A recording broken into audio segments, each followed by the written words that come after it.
right? They don't just buy the car at the Joe's dealership on the corner because that's where my daddy bought his cars, and we always buy cars from them. Yep. It doesn't happen anymore, right? If they come back and buy a car from you, it's going to be because they felt like they got a good deal. They felt like you took care of them during the process. You made it easy. You didn't try to browbeat them too hard. You had a good service over the life of the car. It's the things that they can prove and that they can see. It's not just based on this is how I always did it. Especially with the internet being the vast majority of everybody's research, they're not starting at a particular dealership. They're just looking more broadly. So it's much more of an onus on the dealer to provide that great experience from the beginning through the entire life cycle if you want to win them back. For freshly brewed discussion on automotive sales and marketing, this is Coffee with Jason.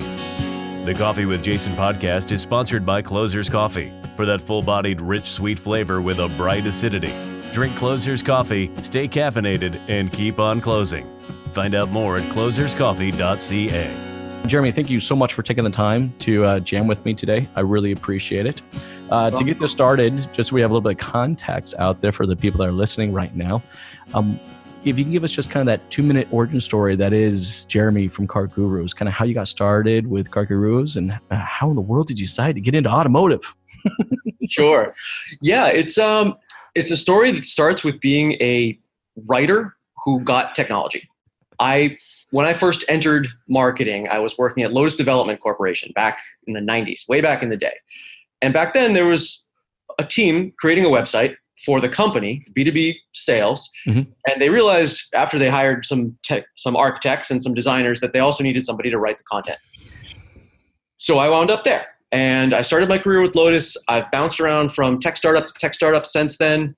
I've been at other lead gen companies. I've sort of moved up in organizations and become now the content strategist at CarGurus.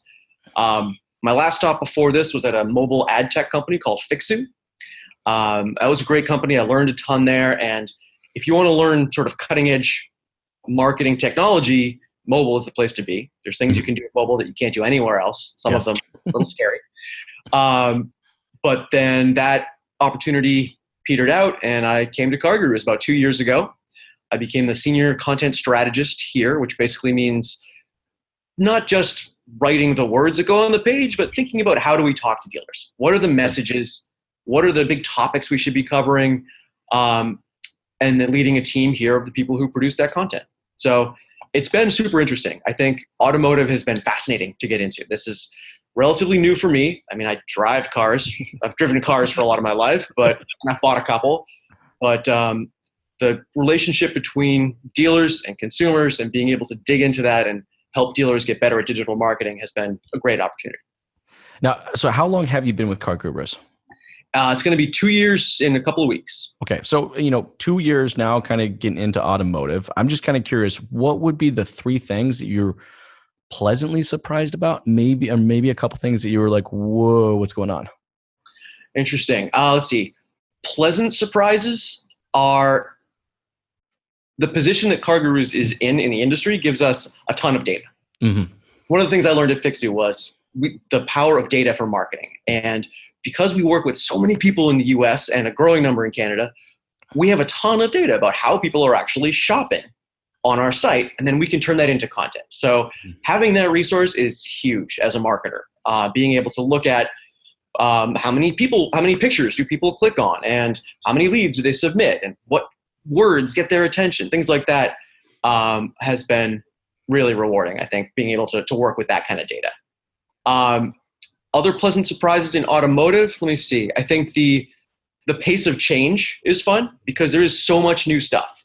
Yeah. And I can tie that to the negative that jumps to mind, which is a resistance, let's say, among a lot of dealers to change. There are so many dealers who are eager to learn and try the next new thing and expand their repertoire of digital tools, but that's sort of offset by some dealers who really want things to remain the same. And they think they're doing well now. Maybe they are doing well now. Yep. But they're resistant to change. And so that's a barrier that I've come across. It's not news to you, probably. What? Wait a minute. Yeah, right. Does the industry resist changing? Come on, no way. Literally yesterday, I was talking to a dealership how they still need to put inventory on their website. It's 2019 and I was website. What? Why would I have inventory on my website? Somebody might find it there. Yeah. And someone might want to actually engage with it and ask a question about it. Like, holy crap. But I actually think that's probably a great place for us to kind of kick in there. I love the fact that you're focused on content, and your focus on content is so data driven. And I think for a lot of marketers out there in that automotive space, I think for dealer principals and for marketers, there's still some confusion about what's data driven content versus content that we think people actually give a shit about. It can be. I mean, from a dealer point of view, right? There's one factor that gets people in the door, and that's, do you have the car they want at the right price? That's not data driven. That's purely, it's the content and the product at the same time. Yep. So that's easy. And that goes back to your point. Yes, get your inventory online so people can find it. But sort of in a broader context, I think using data to create content is different than just spitting out a lot of data. Yep. We can generate lots of lists from our data. A list of which models of, Ford F-150s got the most, which trim levels of F-150s get the most searches on CarGurus. Mm-hmm. That's a little interesting, but it's not really going to change somebody's strategy. You're not going to suddenly go out and buy only one kind of F-150s. What's more interesting is, how is that changing over time, or what demographics prefer different packages, or how long does it take somebody to buy a truck? Sort of turning the data into something that somebody can act on is where it goes from just data for data's sake to content marketing. 100%. So that's what we try to do. And some of that is sort of the nitty gritty stuff that I'm talking about right now, but some of it's a lot higher level. Like, how do people search today? How do people start their shopping journey? What channels do they use as they're going through the process? And a lot of that we can get through external research. That's not necessarily something we can dig out of our own data. And that's another big chunk of what I do here, is let's look at all the research. Let's do some of our own. Let's look at other studies in the auto industry. Let's look at studies outside the auto industry for where the market is going, and then synthesize that information into something that matters to dealers. 100%. It's not that we don't want to get to the point where we're creating content for the sake of creating content, but we're creating content because we really have kind of a goal and objective in mind, right? Yeah. For as far as an industry, kind of industry wide, and I would say both Canada and the US, we still fall into this space where in our marketing efforts, we're pushing ads. We're not necessarily developing strategies. Right. What are your thoughts on that? Well, couple things. One is, when you look at the shopping journey and you see how long it takes somebody to buy a car, there is some value in just having ads in as many places as possible. Sure, of course. Right? There's always value in that. But in terms of not just saturating, looking at the performance of different channels and different types of ads in detail is a step that I think a lot of dealers miss out on. They know that, say, okay, my paid search, my SEM program gives me X% ROI. It's positive. I'm happy with that. And my CPC goes up, my CPC goes down. I'll make some tweaks. But they're not looking the next level deeper to really understand which ads are working. And specifically, is it the photos in those ads that are different? Is it the specific keywords that you're targeting? Is it the language of the ad itself? Is it the call outs, the sort of extras you can put in? Mm-hmm. And going into that, also who else is looking at it? Like, what kind of individuals looking at it? Yep, exactly. Who is clicking on it, and then if you can get at who's not clicking on it, which is harder to get at. And looking at all of that is going to let you sort of understand how the content is impacting those marketing programs that you're running. And I think it's hugely important. That's something that is sort of a internal focused pleasant surprise. But when I got here, I think the marketing team here does an incredible job of looking at our channels in a really granular, performance-oriented way in terms of the advertising that we're doing. Okay, yes, which are getting the most engagement. Okay, which of those are leading to the biggest deals, or to the deals with the kind of dealers that we really want to connect with? Is it testing colors and testing different calls to action? Yes. All the things you can do to really hone in on what's working. the team here does a really good job of. And I love it because I can just produce the content and let them test the details and make it work better. But it comes out really well, and it's really effective. And that's one that it's funny being a marketer. It's funny being a marketer for ourselves and then telling dealers how to do their marketing, right? But this is one area that I feel like dealers a lot of times don't go quite as deep as they should in terms of measuring the specifics, not just the top level, the next level down, to really understand what's working and what's bringing customers in the door. Well, and I think what it is that we're just so fast to make a piece of creative. It's like we'll skip the first part. In fact, we'll almost skip the entire strategy portion of it, and we'll go just to the point of just making the creative for the sake of doing so. But that's not obviously the power or the strength that is digital marketing. There's just so much data there telling you what content you should be making, but also who you should be making that content for, right? And how they're engaging with that content.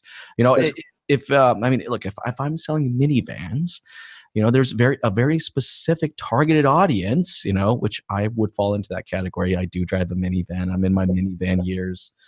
3 kids, under the age of 7, there's still some car seats involved. Damn it, I still got to drive the stupid minivan. Me too. Yeah, we've got the Mazda 5 in our driveway. See, it's just we're in that category, right? So we fall into that as an audience, right? But looking at your ads and how those are engaging with those audience, because those are the people that are going to buy it, right? Yeah. Then you're letting that creative kind of get defined by that audience. Instead, we're just making creative kind of a one size fits all and just say like, here's an ad, it's appropriate for every single person out there. And, it isn't. It really isn't. And it can be something as changing the color, like you said. Changing the text within it. It's also something where you go back a step again, it's matching the right channel to the demographics you're after as well. 100% too. Yep. Like, are you trying to build up? Okay, so it's hard to sell cars to millennials, right? All right. Well, that's what everyone says. That's what they say. It's not as hard as people thought at first. It seems I agree. They're getting to cars later in life than some other age groups. But if you're doing that, then you got to understand that that Facebook spend that you're doing, you're going to have to amp that up, right? Or your Instagram ads, probably more than Facebook. I take that back. Millennials, too cool for Facebook. But I think the other thing too is we're saying millennials. We should actually define how old a millennial is, because I still think people, they're not as young as they thought. They're fucking old. Yeah. What's a millennial? Is it 35 or 38? I think it is. I think it's something like that, right? Yeah, 38 or so. Yeah. I mean, it's 30. He's 38 years old. Like, they're not. The youngest ones are like 25 or something, and the youngest ones are getting out of college. Exactly. If we look at the top level of millennials, I mean, they have careers and they have jobs, and in our cases, they have families. I mean, yeah. So they're also, the thing about that is, some research that we did into buyers recently showed us that a lot of the millennial car purchases right now are being driven by life events. It's not a lifestyle choice like, hey, I want a new car. It's I need to be able to fit 2 car seats in the back. Or I just bought a house in the suburbs and I can't just take the public transportation all the time anymore. I need a car. And so those sort of life events are catching up with them quickly. So they're definitely transitioning to be more of a car buying audience than they used to be. 100%. I think what it is that, and I hate to say this, but is, we fall into the category agency, but honestly, I think agency is a dirty word. I don't get along with majority of agencies out there. They have a tendency to do a lot of talking, not a lot of action. But we kind of used it as like a block, almost kind of, we love doing this in the agency world, right? We'll come up with shit, but we're the only ones that know how to fix it. It's like, hey, you want to sell cars to millennials? Well, we can help you do that. Well, there's no secret to it. Like you said, it's just because they're getting older. They're moving into different life places. They've graduated from college. Now that they're not in their university dorm anymore, right? Now they got a job, but the job is, 40 miles away from where they're currently living, and they're going to need some type of, vehicle that's going to allow them to commute, or they're getting married, or they're having kids, and so on and so forth, right? Exactly. And so understanding that is going to change the content. It's going to change what you put in those ads. It's going to change where you advertise. They are, even though they're getting older, they're still way more likely to be on social than other demographics. So maybe that's a chance for you to up your social ads. And understanding that and how to adjust is really important. It's not one size fits all. Well, the cool thing is making the data tell you that. So there are two words that when I'm in a meeting, the second I hear them, I cringe. I have to bite my tongue. I have to look the other way because a 4-letter word is about to come out of my mouth. And it's I think or I feel.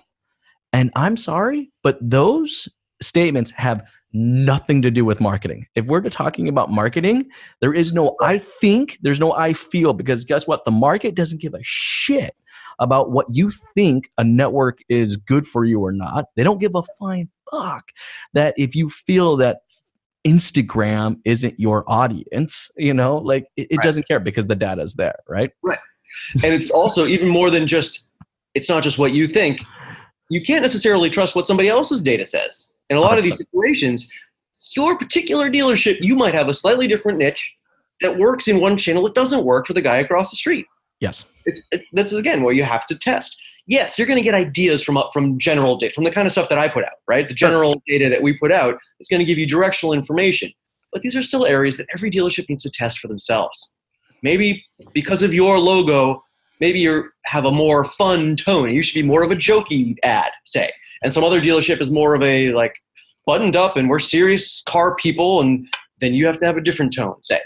Just an example. But whatever it is, you're going to have to figure that out for yourself and really test and see what works. Let the data tell you, like you were saying. Defining who you are as a brand. Here's the thing I find interesting when it comes to word branding, and dealerships said there's a lot of confusion about this. They think it's something they buy, or it's something that they create. And what they don't realize is that they already have a brand. The brand is what your consumer thinks of you, how they perceive you. There's your brand. All right. You might have an idea how you think your customer perceives you, all right, and thinks of you, but in reality, this is what they think of you and perceive of you. And regardless if you agree with it or disagree with it, that's your freaking brand. Right. We talk about it as you can't create your brand. You can influence it. You can change it. And you absolutely should. But it's not something you can just take a piece of paper and write it down and present it to the world and say, here's our brand. Everybody should understand this now as our brand. Thank you. Good night.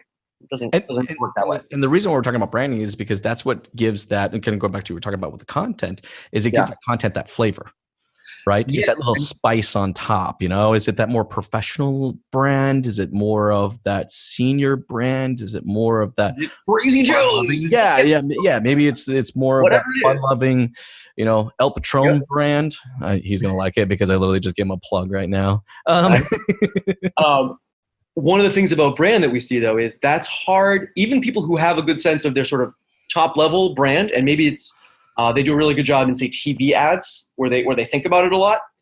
It's hard to carry it through all your other digital channels and make sure that you have a consistent brand in your Facebook page and in your dealer website and in any ads that you run online. You can't make a tweet, say, or a small digital ad have a lot of the same tone as a TV ad, right? It's not the same capacity for content, but they have to be related. You have to have that same conversational approach and use the same logo and the same colors and have consistency across them all. And that way, the consumer who's interacting with your brand in all different places is going to recognize that continuity. And that's hard for a lot of dealerships because those campaigns are being run by different people a lot of the times. So they're not going to reuse assets like images and copy, photos. They're not going to reuse the stuff as well as they can. And it's not planned from the beginning. So you wind up with this sort of disconnected experience and you lose out on some of the power of a brand if you're not being consistent. So that's one I'm glad we got to this point because that's one that I've talked about before that really does seem like a missed opportunity for a lot of dealerships. And it's one that you can see in dealerships who are killing it in digital marketing. 100%. You can see that consistency.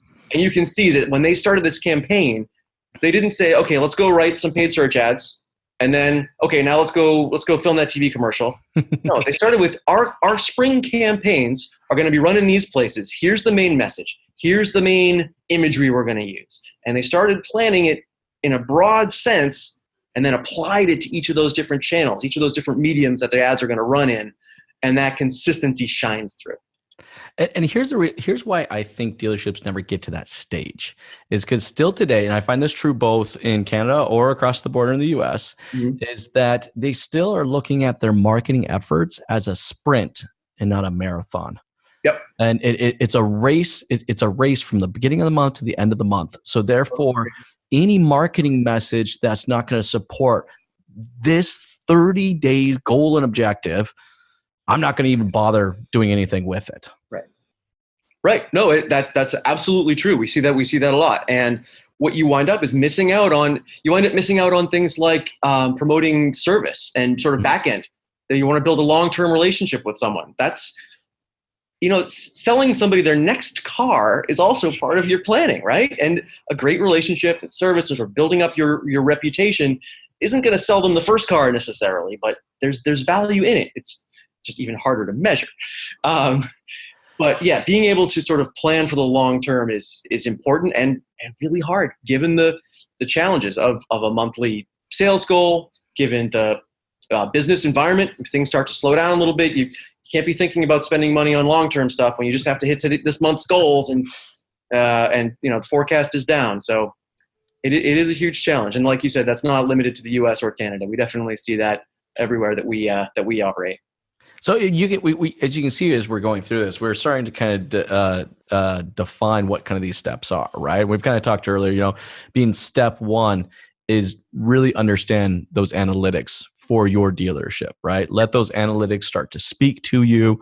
All right. Start to understand who your audience is. In fact, I would encourage dealerships to spend twice as much time on audience development than creative.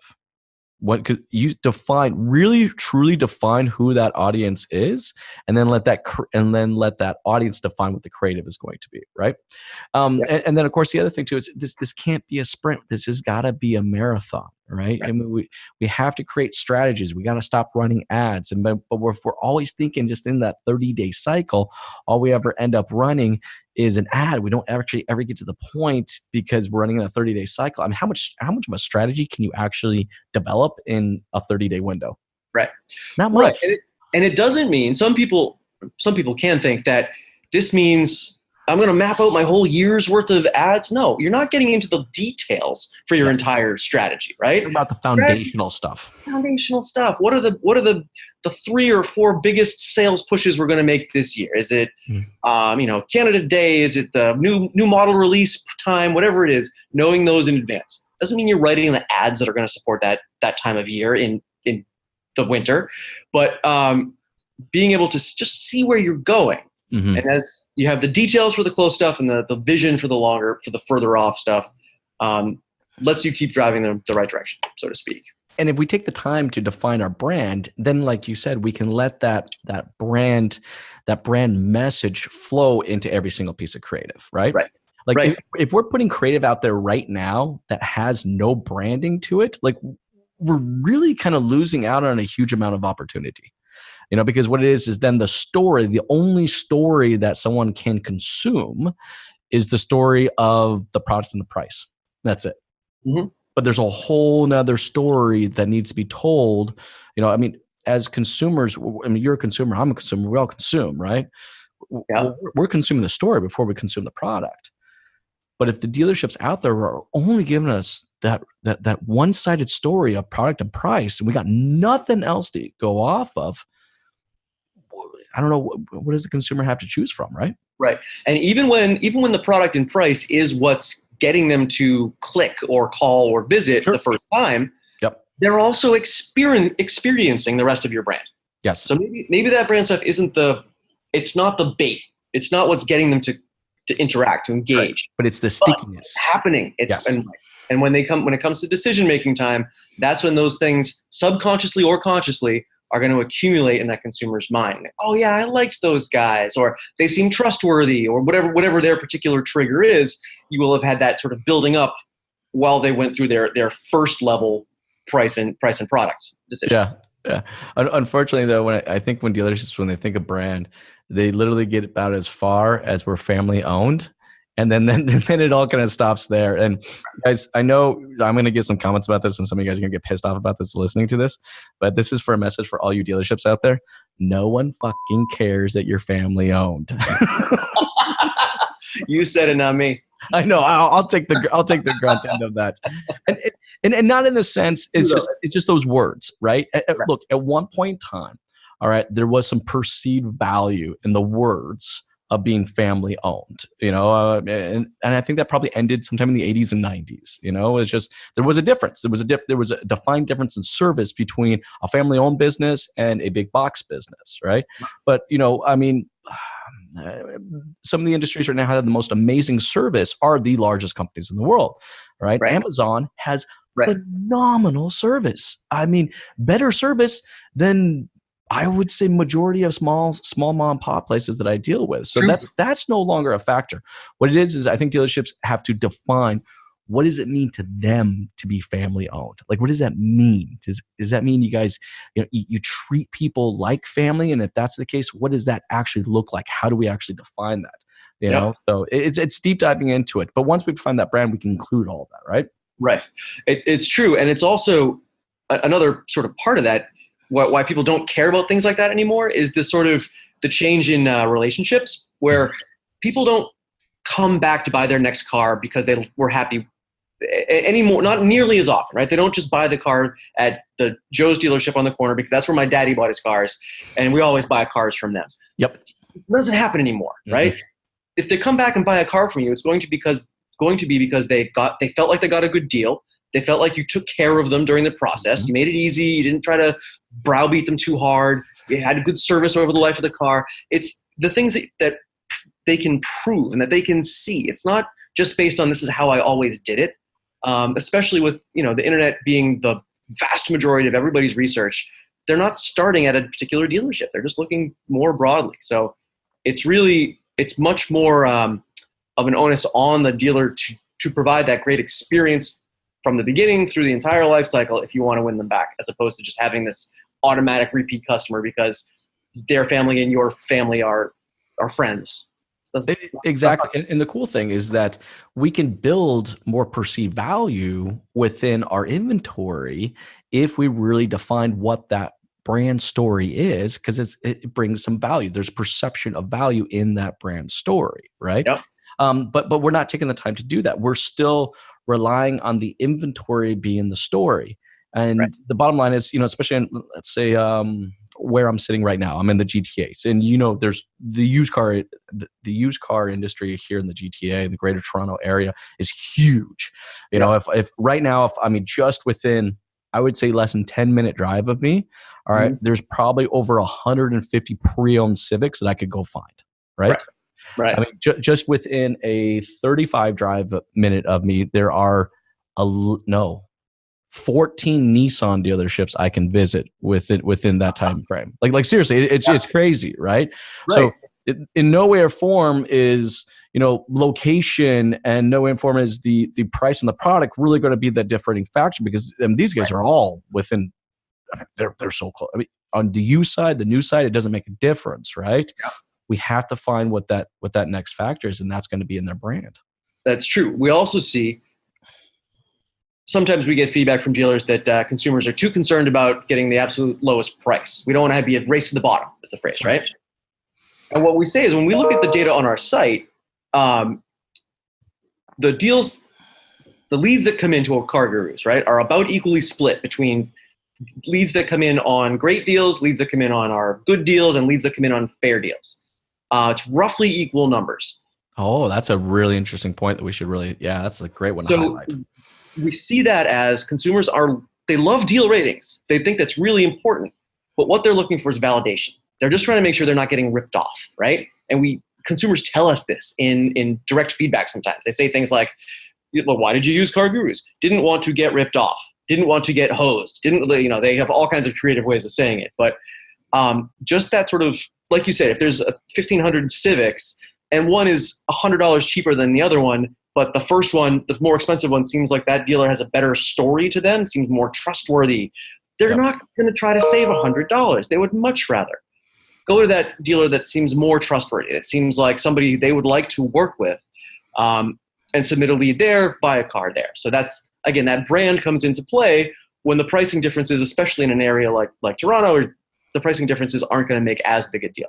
Well, I think what it is, we've talked about so far about, really digesting those analytics, understanding who your audience is, right? Making creative that's for that audience, and how we can better our creative by understanding our audience, and then also, different, guys, how do I say it? I always say it wrong. Differentiate. I actually make up words on a regular basis, by the way. Huh. Differentiate ourselves through the message or through the story of our brand, not necessarily rely on the product and the price being that differentiating. What is it again? Differentiating. This is going to be a funny podcast, by the way.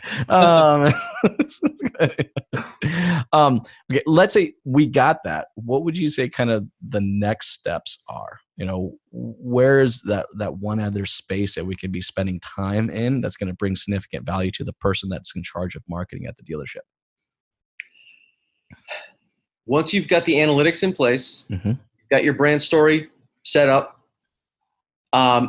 one sort of next area to go into is not just measuring individual channels, but trying to find the next channel that works for you.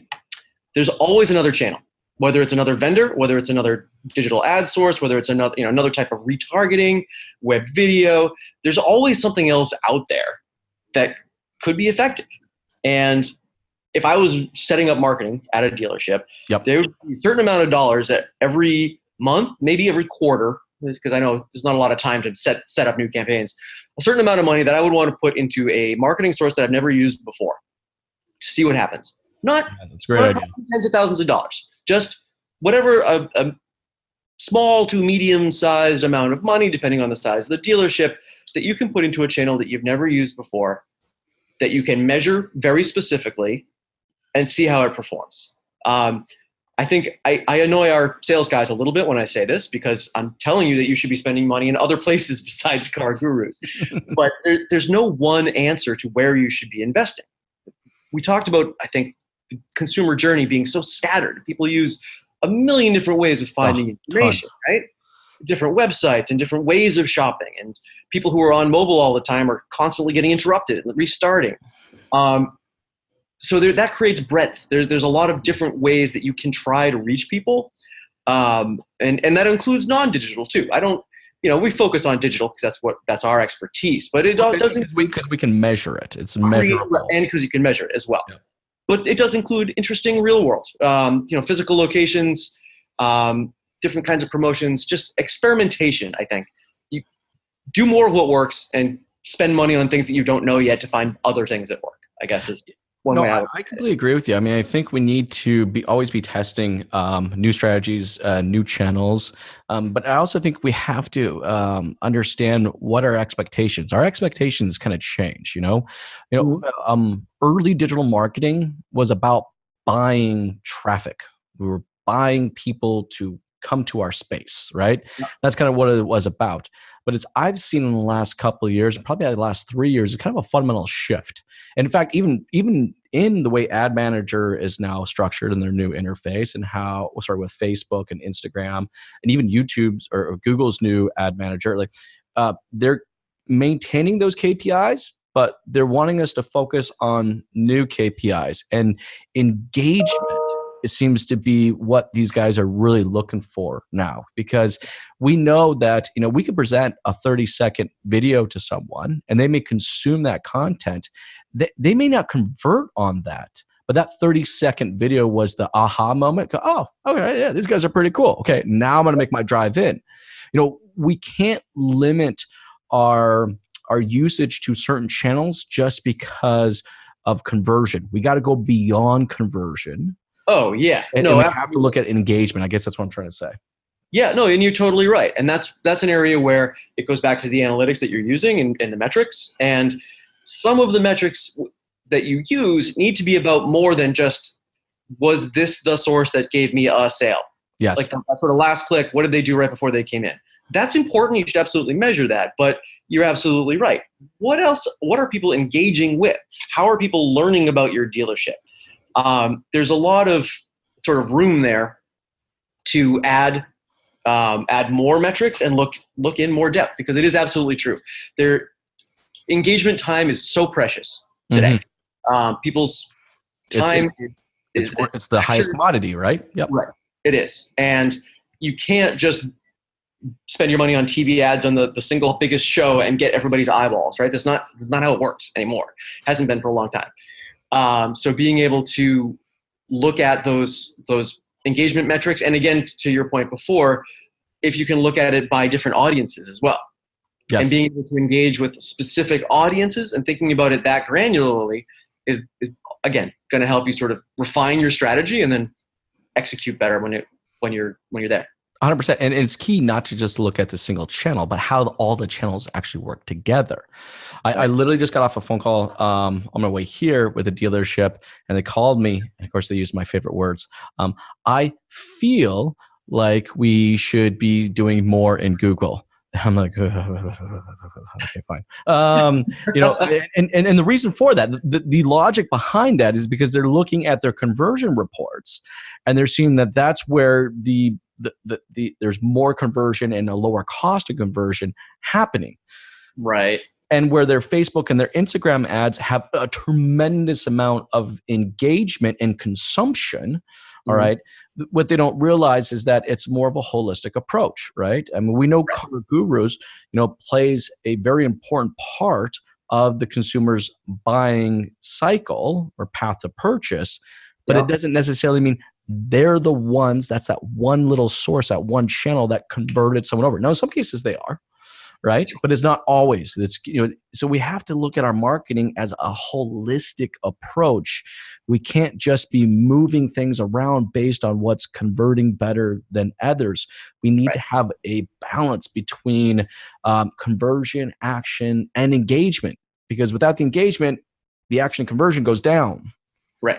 Right. No, it's totally true. And that what that gets into is the overused but important anyway idea of attribution that goes beyond just last click attribution. I feel like, again, I'm relatively new to the car industry. I've only been doing this for 2 years, and I am already tired of this conversation. I know. Being able to do a better job of attribution, full cycle attribution. Yes. So being able to, instead of saying which of my channels led to this particular sale, stop thinking that way. Yeah. Instead, do it by channel. Look at, so for channel 1, how many of my sales interacted with that channel? How many of my sales interacted with channel 2? The total, almost all of those people are going to interact with multiple channels, but you're going to see what's having a bigger impact than its sort of direct close conversion rate would be. It's not easy. This is not an easy thing to do, and I understand that, and I don't think it is easy. I'm not trying to say that, but this was probably my other answer to what would you do next in terms of once you've got your metrics in place and you've got some channels and a strategy, better attribution. And whether that is building something out, tying things together, using your CRM if you can track multiple touch points, or if it's investing in a third-party attribution system. That's not, CarGurus doesn't sell attribution, but we certainly know there are people out there who do that can work with most of the systems that you'd use today. And that's going to give you such a more complete picture of what people are really doing, where those engagements are, like you said, not just what was the last link that somebody clicked before they came to your site. And guys, the reason that we're pushing this conversation, we're having this conversation, is because when you get to that level, when you get to that stage, right, we've graduated from just running ads to running a strategy, a real proper strategy based on data across multiple channels. Okay. Every single penny, every single dollar that gets spent is going towards a very specific goal and objective. We have very little waste in ad spend when we get to that stage. That's the ideal state. I don't know how many people are there yet. Well, that's what we're going to keep. You're going to be out there, keep pushing people. I'm going to be out there, keep pushing people out there. But Jeremy, thank you so much for your time today. I think this was some great knowledge here. And this was so much fun. I really appreciate it. Awesome takeaways.